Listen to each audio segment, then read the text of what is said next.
He stood outside the restaurant, a figure etched against the warm glow of the windows, his clothes worn thin by time and hardship.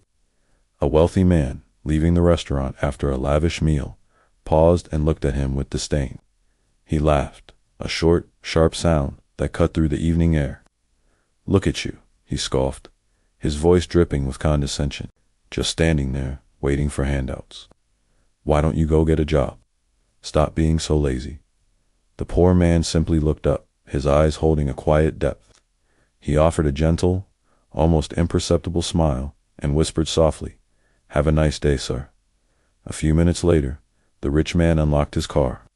It was brand new, the paint gleaming under the streetlights, a symbol of his success and power.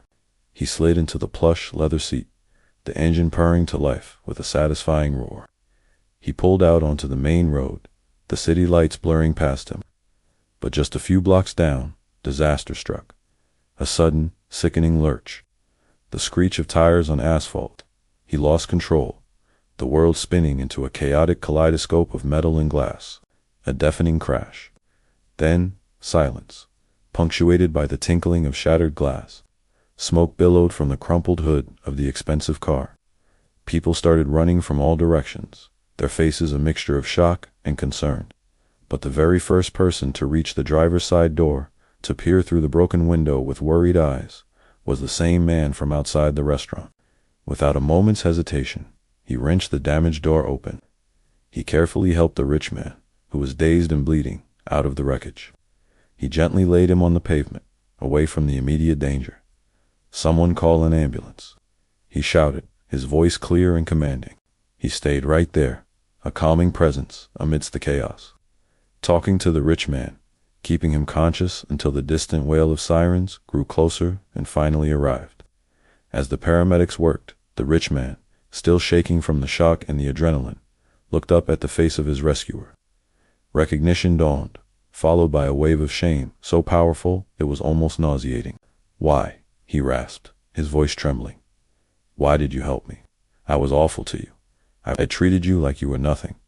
The poor man smiled that same gentle smile, his eyes filled not with judgment, but with a profound and simple kindness. He said, "Because life's too short to hold on to hate. We're all just people, trying to find our way." In that moment, the rich man's entire world shifted on its axis. The money, the car, the status, it all seemed so utterly meaningless compared to the grace he had just been shown. The incident was a turning point. The rich man survived, and the first thing he did upon his recovery was to find the man who had saved his life. He didn't just offer him money. He offered him a genuine opportunity, a job with dignity and respect. He wanted to understand the man who carried so much compassion. Over time, an unlikely friendship blossomed between them, built on a foundation of forgiveness and mutual respect. The rich man learned that true wealth wasn't in his bank account, but in the connections he made and the kindness he chose to share.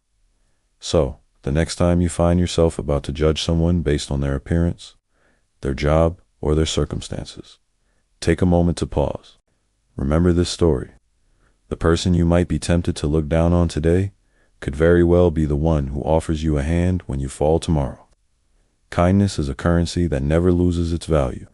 It costs nothing to give, but its return can be priceless. The world is full of unexpected heroes, often found in the most unlikely of places.